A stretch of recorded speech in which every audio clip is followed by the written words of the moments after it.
Welcome to the Red Shirt Podcast with your hosts, Vernon and Nigel. The Red Shirt Podcast, by Reds, for Reds. Hello and welcome to this week's Red Shirt Podcast with Vernon and Nigel. And this week, it's all about Ronaldo. Hi, Nigel. How are you doing? Oh, my friend, I am doing very well. How are you doing? I'm good, actually. I'm really good. I'm excited. We've kind of got through half of international week. You know, it's always a dull kind of 2 weeks, in it, or 11 days when international football. But after a really good transfer week and a good transfer deadline day, with everything and the weekend going through with our man Ronaldo signing, I can't help but feel excited. And do you know what, Nigel? We're going to start a mini heat wave in Manchester this week. Yeah. Talking about having a lot of fire on this show today. We've got two stellar signings at the back.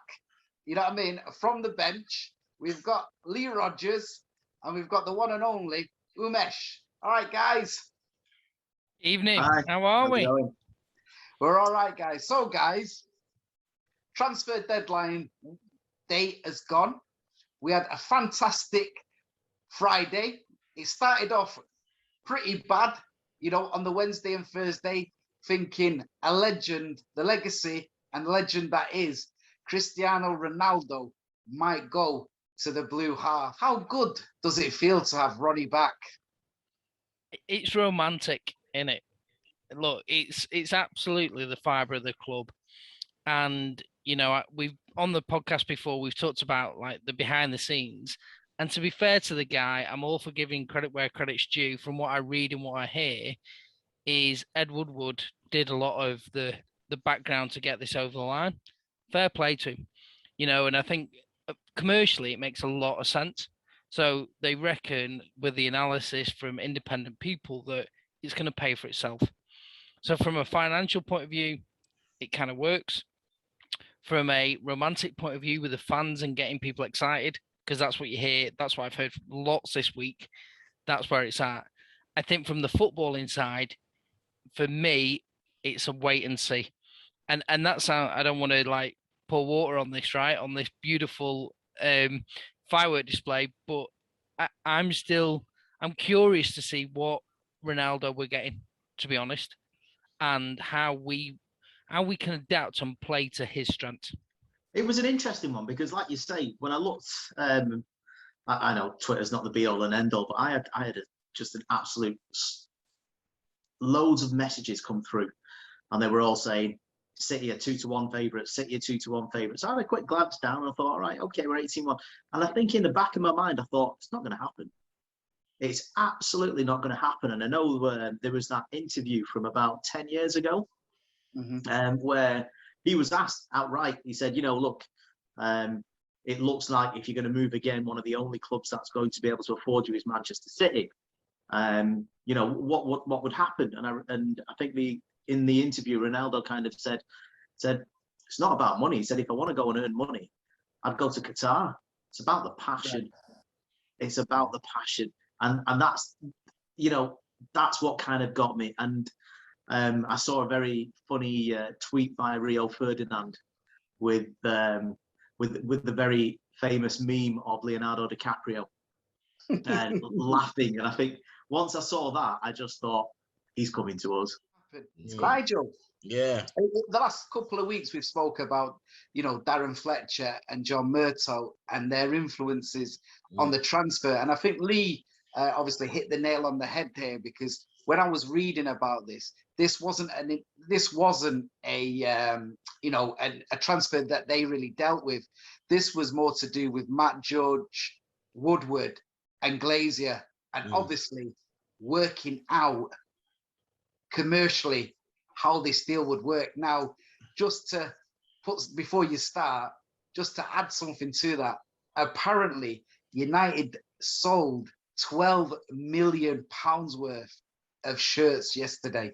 Wow. The queues outside Old Trafford yesterday were amazing, just because obviously the number had been revealed. It was 7. everybody could buy a shirt. Yeah. Quite interesting, isn't it? That, like what Lee said about Ed Woodward and him basically making this deal happen. Yeah. Do you know what? He's coming for his fair share, rightly so, of criticism for his failure to back the team over the years and some of the just crazy and odd decisions he's made over the years. But fair play to him. He obviously he saw this one coming and knew that there's not. I mean, he's not really got long left. So in terms of, I mean, unless he's planning now to stay, but obviously he's supposed to be gone by Christmas. But obviously, even he understood, the stakes, in terms of him possibly going to, or him ballsing it up and, allowing a frustrated or disillusioned Ronaldo to join City. So fair play to him. When the time came, he stood up and was counted. So, you've got credit where credit's due. When we criticise him, we criticise him fairly, and we've also got to congratulate him fairly as well. It's quite interesting, isn't it? Sorry, I just want to jump in there. Yeah. And it's nice, we're saying credit where credit's due and things like that. What I will say is that the moment that the signing was announced, Manchester United's share price went up 8%. So as much as we sort of spent 12 million, or even account for his wages, 50 million, 60 million, I think it was close to £500 million that went onto the value of the club overnight.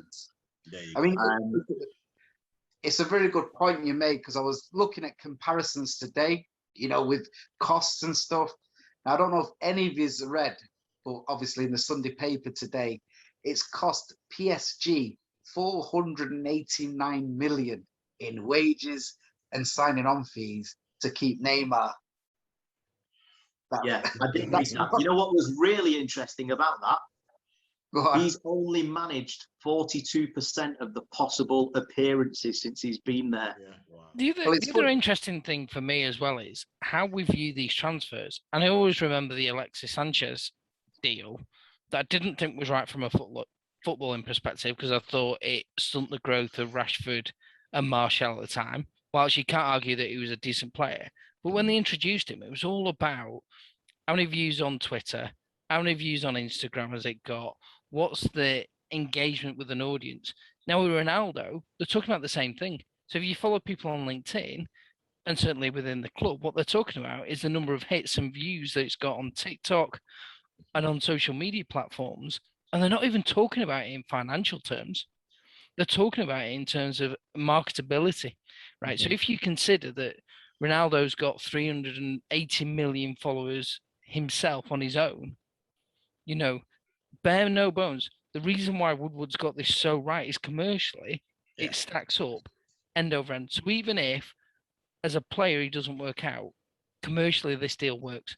Do we see it as him stumping the growth of certain players like Greenwood, like Rashford, like Sancho? I mean, already, James has been sacrificed. Well, he hasn't been sacrificed, because I think personally we got really good money for a bit part player. I mean, I don't know if you guys would agree with that. He's relinquished a shirt.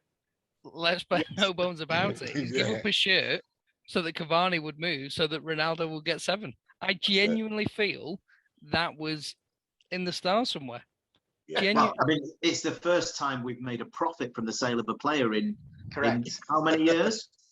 Do you know he's the 4th most expensive transfer player that we've sold, Dan James? Oh, really? Wow. He rates 4th. He rates 4th. Crazy, yeah. Because you've got obviously Cristiano for 80. He would do the two. David Beckham and Di Maria. Di Maria. Okay. Lukaku's one of course. Lukaku. I was just saying, not Di Maria. I thought that. Yeah. No, Lukaku. Di Maria was. Di Maria got the same number. It basically was the amount of money. So how do you see the formation? How do you see United lining up against Newcastle? So, Nigel, I'll start with you. Well, I've been looking at this, and big shout out to Stu. He's Stuart sent us one in, didn't he? Stu sent one in, which well, I thank you like very a much, lot. Stuart. And so, in solidarity with my comrade, I'm going to go with Stu's lineup. So, do you want to hear it? Go. Nigel, is Yeah. this the lineup? This is the lineup that you studied for hours. Oh, just This is the one that I liked. As soon as I saw it, I liked it. So it's a back four with a holding midfielder, a CDM, and back four. Who's your CDM? So the CDM in this lineup, would you believe, is Matic? Yeah. And in front of him is Pogba and Fernandez. Yeah, front three, Greenwood in the middle, Ronaldo to the left, and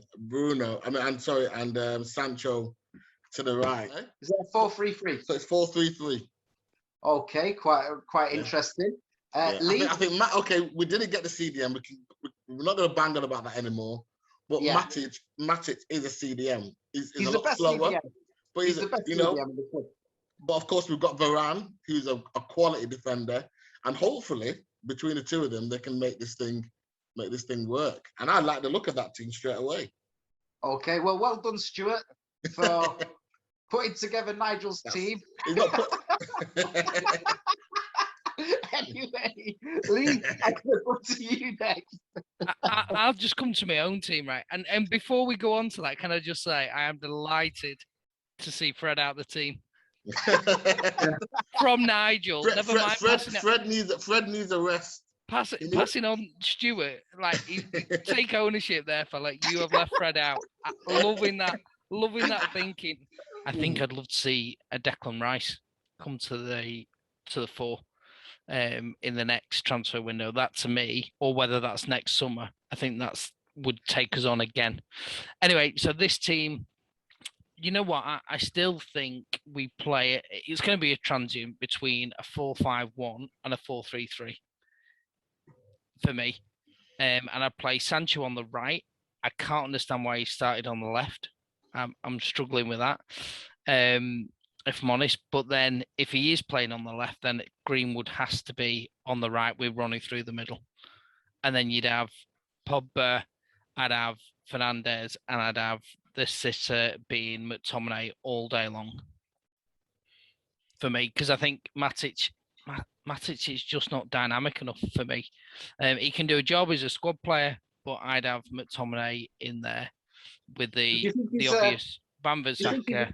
Do you not think McTominay flatters to deceive? Do you think he's a CDM? Because to me, McTominay, I love the energy that he's got. Yeah. And to me, he's a box midfielder. I like his rampaging runs through the middle. Do you think he's got enough? I think this is where you utilise someone like Darren Fletcher, okay, or Carrick to then educate. I think he can be that player that sits there, that has the energy, that does more of a. And I think it's a transition from where he is right now. Because I agree with you. I think he's got more to his game, but I think he should be educated to sit within the system in terms of what we'd then try and play. So if you think about it, we'd have that much bombing forward. You absolutely then do need that insurance. Yeah, so that for me, it's 4-5-1 or it's a 4-3-3. But I think you need to get Sancho involved. I'm a little bit nervous about Sancho, if I'm honest, because I've heard great things, and it's very, very, very early days. So let's not get carried away.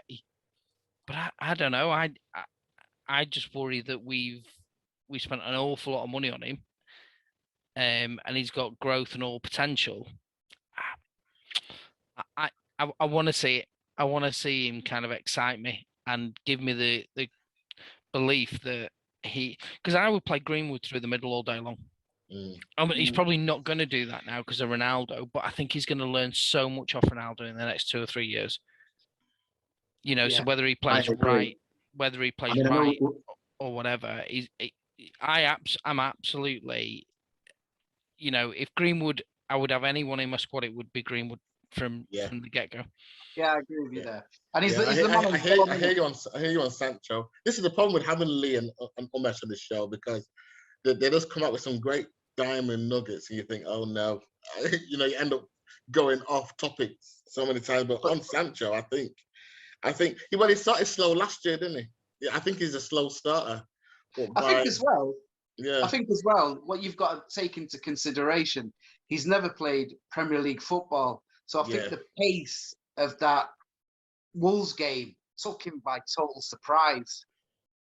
Because it was some pace, wasn't it? The actual game, I mean, there was some pace to it. Do you think he's only, you'd never get that sort of pace in the Bundesliga? And I think that took him by surprise. I think Varane's kind of a little bit more robust.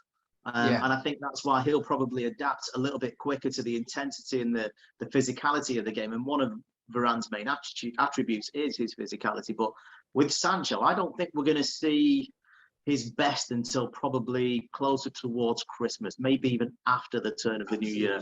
It's going to take him a bit of time to get used to the rough and tumble of the Premier League because he hasn't had to deal with it. And I think this is why if someone like Haaland does so well in the Bundesliga, because he's just an animal. He is. But I'm looking forward to great things like you say, Lee. I really think once he gets up to pace, he's going to be superb. I've got a couple of formations. I wrestled with it for ages. I really did. So I'll go with this one. This is a 4-2-3-1 formation. Okay. So I mean the back five kind of picks itself. So it's who's in front of that. So I've gone with a midfield pivot of Fernandes and McTominay. And then I've gone with Pogba to the left of that, Greenwood to the right, Cavani in front of them, and Ronaldo right up top. And the reason that I've gone with Ronaldo right up at the top is because I was having a look at the amount of pressures per game. So there is a metric called the PPDA, and it's the amount of passes that a team have before the possession is disrupted by the other team. And Ronaldo doesn't get involved. We know that. Correct. And I think having him anywhere other than right up at the top is going to affect any kind of press that we play. And I think we'll see less of a press going forward with him in the team. What we do know is that Cavani runs all day, and he's great at that kind of thing. And I think that means we need to play better possession football in the middle. And I think having someone like McTominay and next to Fernandes, I think will allow us to keep the ball better and get those players in front of us more involved. And the likes of Pogba, I mean, he favours that left-hand side, and Cavani will press. So it's almost like skip Ronaldo. The press can start 10 yards further back. And so I've kind of gone with that. Now, on the flip side of that, I then thought, what about going for a 3-5-2? Now, I'm thinking in the future here, because I've got Rashford in this one. And I've gone for a back three of Shaw, Maguire and Varane, which we know in the past has been quite effective for us, with the five in front, Wan-Bissaka down the right-hand side, Rashford down the left, and then Pogba, McTominay and Fernandes as the three out-and-out midfielders. And again, Cavani just dropping in into the hole almost with Ronaldo up top. And I think it's two formations that we can sort of utilize depending on who we're playing against. I think we got caught quite heavily against Wolves with the amount of space we left between the lines. So it could be something with those teams that just have absolute bulldozers, maybe Newcastle with Saint-Maximin. But those are the two formations that I've gone. Which one I'd go for, I don't know. I think probably the one with the first one that I said, the 4-2-3-1 with Fernandes and McTominay, or, you know, when McTominay's back. And we're all entitled to our opinion. That's the whole point of it, right? What I find interesting about that is, again, no Greenwood. And then I just worry in that formation, to be honest, is how much you take off Fernandes by sitting then with McTominay. And of course, he's going to then go forward. But it's then, like, how comfortable are we having gone with the Fred and McTominay, or the Fred and Matic, or McTominay and Matic? You know, I think that's, and I talked about this previously, is that's what we're going to have to relinquish, isn't it? So when the Varane is in there, we're actually, what we're saying is we're relinquishing one of those sitters as the two, because I think then actually that's more of because let's be honest, Fernandes is not just going to sit there. So I think that's more of a 4-1-4-2 4-1. Actually, if I'm completely honest, in reality. Yeah. I mean, it's good because see, I've been toying with my formation for and I'm kind of thinking we're going to have to play 2 up front. And the reason why I think we're going to have to make 2 up front is because somebody's going to have to. Ronaldo's not going to do running in between the channels or stretching the centre halves. What we're going to have to do is find more width to the team because he's going to want a lot more crossing coming in. I mean, the amount of headers he scores is quite a phenomenon, isn't it? Yeah. But Yeah. the way that I looked at it was the same back 5 that we're all going for, yeah? Mm-hmm. Now, I was thinking of putting, either Fred and McTominay together because I don't think Fred and Matic can play together. I just don't think they can play together. And then I was thinking of putting Pogba right, Rashford left, and Ronaldo up front, but Fernandes is my number 10 just behind him. He's my number, because Fernandes is number 10. And the one thing that I've, the last few weeks that I've really loved is those little dashes round the back that Fernandes does with Pogba, putting these magnificent through balls through to him. The first time clip over the top. Yeah, it's worked really well. Twice against Wolves, 3 times, was it 3 times twice against Leeds? He had these like beautiful balls, from back to front where he gets it almost in a quarterback position, doesn't he, Pogba? Plus, I think we saw against Wolves, you can't have Pogba in the middle with Fred because there's too much space in between the lines. Yeah. But did I hear you right, or is this funny? Is this crackling? Did he hear you say Pogba on the right? Yeah, he plays on the right for France. See, I just don't see that. Because he comes in, you see. But your fullbacks are there to provide you width. And on the left, that works, right? I see that working on the left. When you've then got Pogba on the right and he comes in, and Wan-Bissaka, because he's not as attacking, and Umesh, you might go, hang on a second with the stats. I don't see that. If he was a Trent Alexander kind of scenario, but I think because he's so defensive, I think we do need to keep that width. I agree with the headers because he's phenomenal, Ronaldo, and I think you play either Ronaldo or Cavani.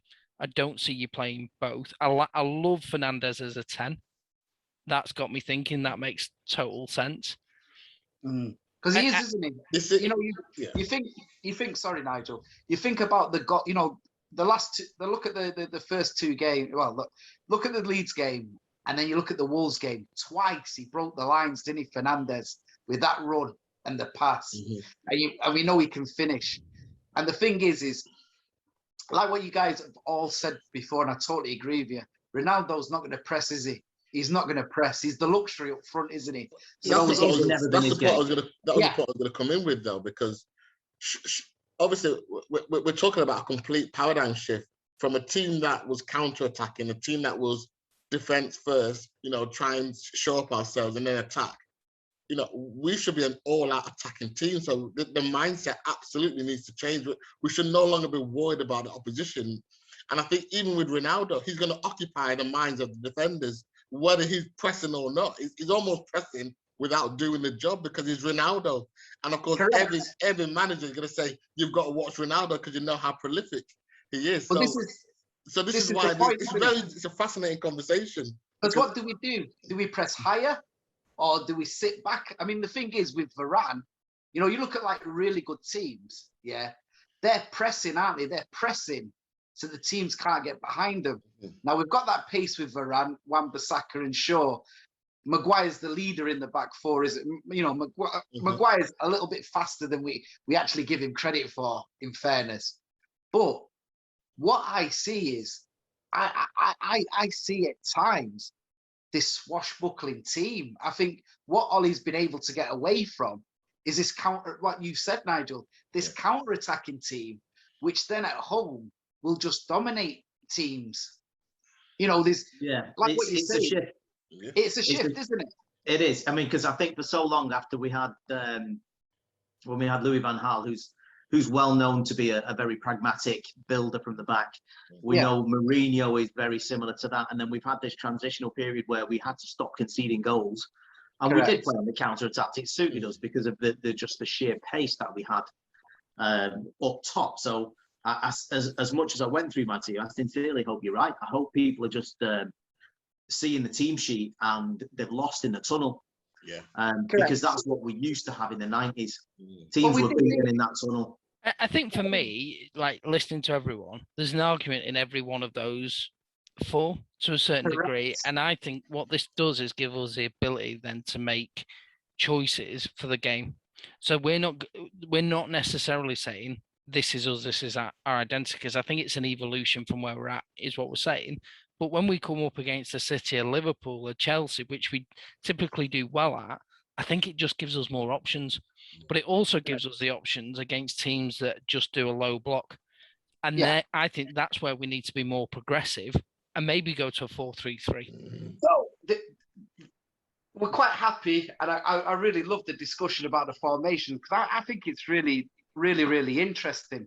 You know, we've all got, and it was kind of, I was looking at mine again, and I thought to myself, I haven't got Greenwood in, and he's the man of the moment, isn't he? Greenwood at the moment. I mean, we all alluded to that, and he's not in my team. It was in mine.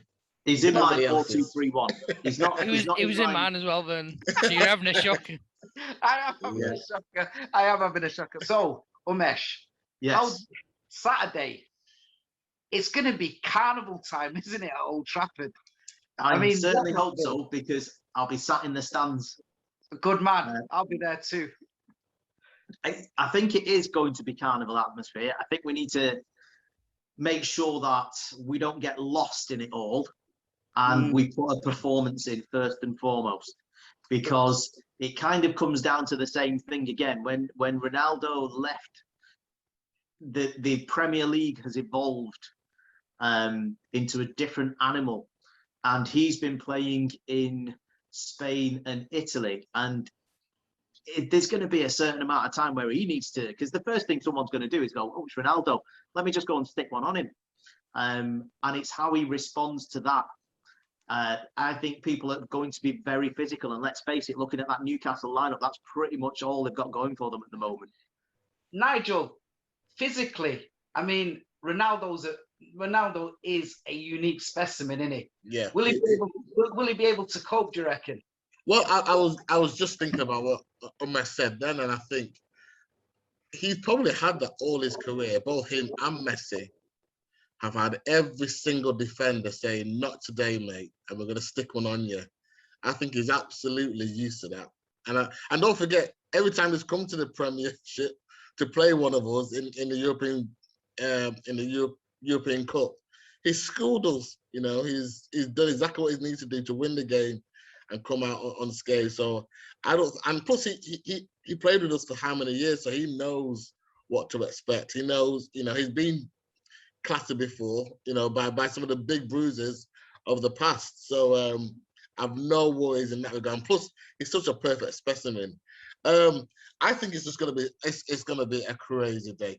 I mean, it was amazing when they unveiled Varane, and do you remember the uplift that had? And then to have Ronaldo at Old Trafford unveiled, and it's Brucey. Brucey's there as well. It's just a united party fest, and it's unfortunate that Newcastle are gonna have to be the team that faces this. I think, just to take up a point that Umesh made, I am slightly concerned because it really is all about the supply lines, and you know, we can either be brilliant or awful when it comes to supply lines. I've seen many a game where Cavani was just struggling and getting absolutely nothing, and ended up trying to, you know, running deep to try and get some part of the game. And so, provided the supply lines are all working well, it'll be a beautiful day. But you know, there is a possibility that Newcastle could spoil the party. It's interestingly, because I know, like, listening to a few insiders at the club said that they just wanted to get to the international break, and that they saw that once the international break was over, that they could really concentrate again, because they don't think they've had a good pre-season. I mean, they had another practice game the other day against Stoke, didn't they? Mm-hmm. And they lost, and it was quite funny because United could have won 8-3. Apparently, Mata was fantastic. The team should have been, should have won 8-3, but they lost 4-3 in the end. What I was going to say to you, Lee, is do you think for the first time ever that Old Trafford could be absolutely jammed to the rafters for the warm-up this week? Because as soon as, is everybody going to be in the ground before 2 o'clock? What do you think this week? I don't think that'll happen. I still think people enjoy a drink and the atmosphere. Let's be honest about Correct. it. And probably rightly so. You know what though? It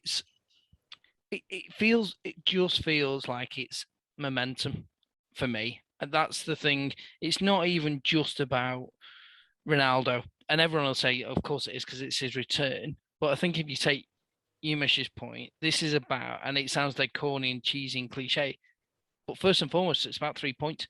It's about us not slipping up to the likes of Southampton away. That, and the fact that we managed to dig out a result in the last game just gave us that little bit of confidence that we could carry this forward. Because, and I said it in previous podcasts, we're not playing stellar teams right now, and we absolutely need to get numbers on the board, points on the board early doors to have any kind of chance of doing anything this year. And I think it's really important. First and foremost, 3 points. But I think the style of play and the approach that we take to the game has got to be convincing. Correct. If we're going to be a team that people are fearful of, we have to fear teams. Teams have to fear us. And the only way we do that is going back to our, not even just attacking, but clinical self.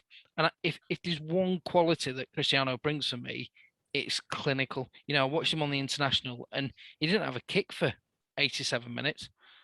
And all of a sudden he sprung to life and he took the game by the scruff of the neck, and those 2 headers it's something we've not had in a United team, I don't think, for a long, long time. Yeah. With not just from corners. I know we get defenders up, but someone up top that can head a ball, I think can play massively into our strength if, and Umesh mentioned this before, if we provide the supply line that's right for him. And that is the big if, Sancho, Shaw, we've got the quality. Fernandes, Pogba can all feed him. Can they do it consistently and effectively enough for him? And let's not forget Cavani in this. Whether he's on the bench or whether he starts, Cavani's been a huge player for United in the last 12 months. And I think it's going to be a squad. It's not just going to be Cristiano Ronaldo, but he will gravitate. Like Grealish said when he joined City, he's gonna free up other players. Let's think of the other side of that. Ronaldo will suck players into him to free up others. And again, as I talk about Greenwood, if he gets on the pitch, that's what I'm excited about. Or when Rashford comes back, it's what can he do then to free up some of the other players, because he can definitely beat a man even now. Yeah, it was quite funny, really, because I was, watching the Ireland game against Portugal, obviously, in midweek, and it was quite interesting to see people's reaction on Twitter. Twitter is always quite an interesting gauge, because there was a lot of people for the first 80 minutes saying, I hope he don't play like this for United. He's anonymous. And I think that's what you've got with him, man. You've got this, a lot of people forget that players like Maradona and Zidane and Pele, they weren't, putting in stellar sort of 90 minutes performances. Their sort of quality was what they could do in 15 seconds to change a game. Yeah. On Wednesday night, when Ronaldo, a bit like yourself, showed off his magnificent torso, which everybody around the quadrant area is quite used to, with you taking your shirt off, especially when you're running around the quadrant. Did you think he did that on purpose so that he could get to Manchester? This guy, he can do no wrong. He absolutely did it on purpose. Because he knew what he did. Job done. I've dragged my team, I've dragged my nation through this game. It was take my top off, get the booking, get back to Manchester early, take care of some of his commercial business, and also get to training. I love this guy. And you know what? Even if even if he did none of that, the fact that he left that final part of his message to Fergie, said, P.S. So Alex, this is for you. It brought a tear to my eye, I tell you. Oh, I tell you. I'm with you, Nigel. When I see you can't do no wrong. His appeal around global appeal, let's bear no bones about that, is huge. And someone said, is he bigger than the club? I don't believe that for a second. This is the greatest football club on this earth. I know Madrid have their whole thing. I know Barcelona do, but look at where Madrid and Barcelona are right now. And through post-pandemic, we have stood in our own right. We've not had a billionaire backer that's come in and pumped loads of money in the club, and we stand to right, and from great foundations, and Ronnie understands the fabric of that, and I think that's why it stacks up. Commercially, it does. The fans are excited. He can add something to this team, and take us on again. And not only that, I know we've not talked about it tonight, and I've heard a number of commentators. He is the best trainer. He will be the best trainer in the United squad. What he sets in terms of professionalism and standards in the club will take us up. I've talked about Greenwood a lot tonight, but you look at any of the lads coming through, even a Sancho. He gives a blueprint to any footballer that says you want to be the best you can be. Everyone talks about Arsene Wenger.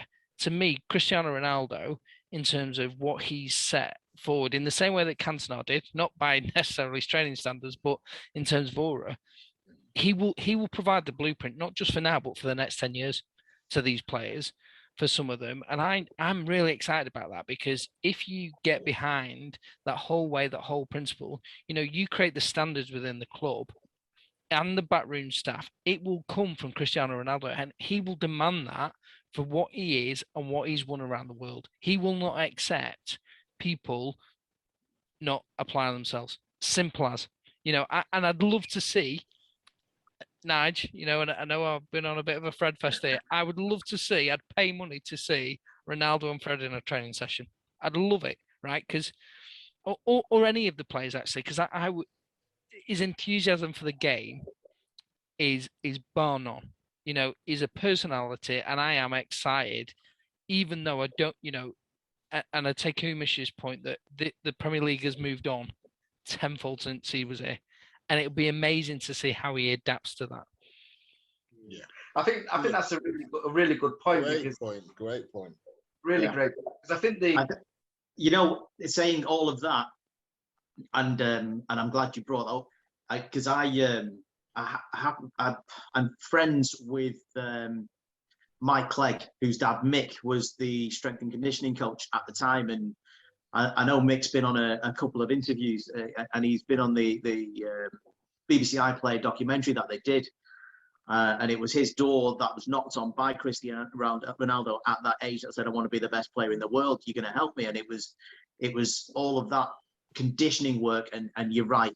If there's if he brings nothing else to the club, if he changes the ethos behind how some of those younger players train, it's absolutely going to, like you say, make the club thrive for 10 years. It is absolutely set in that.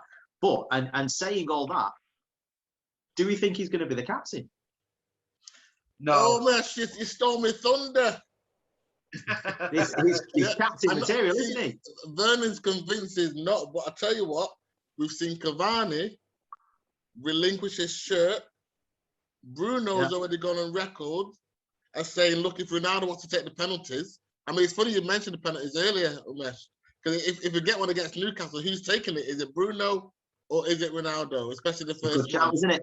I'm sure Bruno's willing to relinquish his penalties. Yeah, is Ronnie Maguire willing to relinquish the captaincy? But anyway, guys, what I'm going to do is I'm going to ask you your predictions for the Newcastle game. But then after that, I want you to predict, what silverware do you think that we can compete for this year? So, Lee, I'll start with you. Prediction for the Newcastle game? 3-1. I think we'll win. Oh, okay. Lee. Ronnie, score? Hat-trick. Oh, okay. So that'll be 57 then. 57 hat-tricks? Yep. Believe it or not, I feel like I have to change now because 3-1 was what I was going to go with. But I tell you what, I'm going to go 3-0. I think we're going to keep a clean sheet. Okay. And Nigel?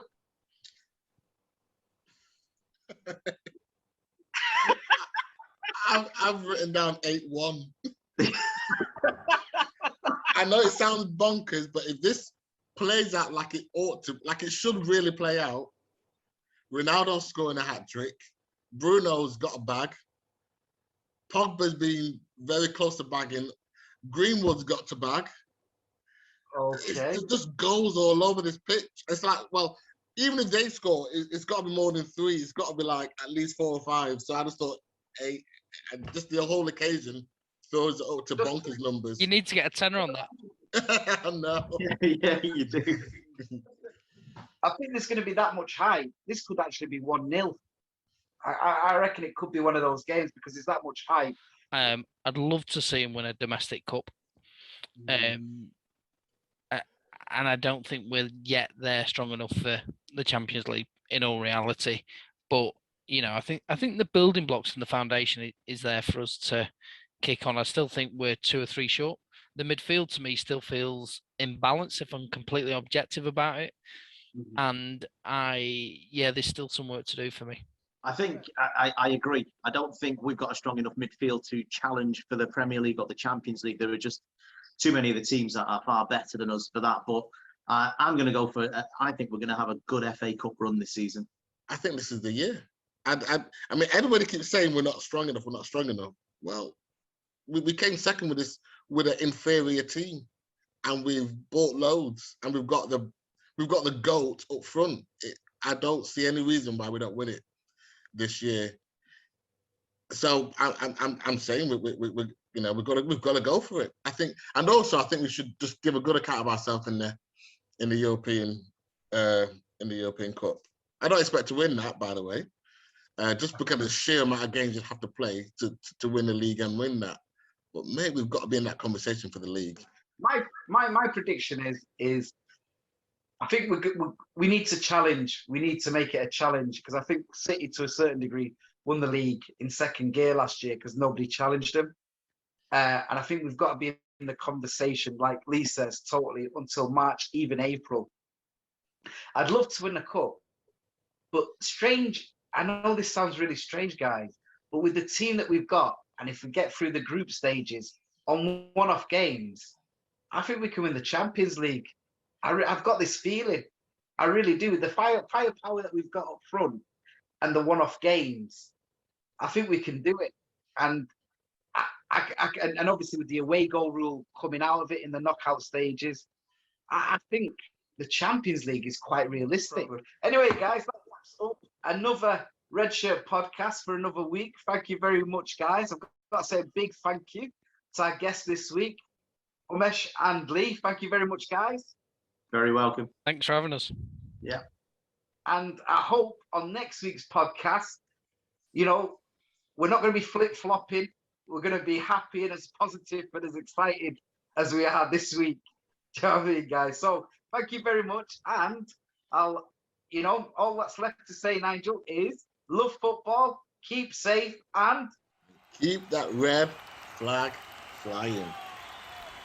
The Red Shirt Podcast, by Reds, for Reds. Don't forget to like, follow and subscribe to the Red Shirt Podcast.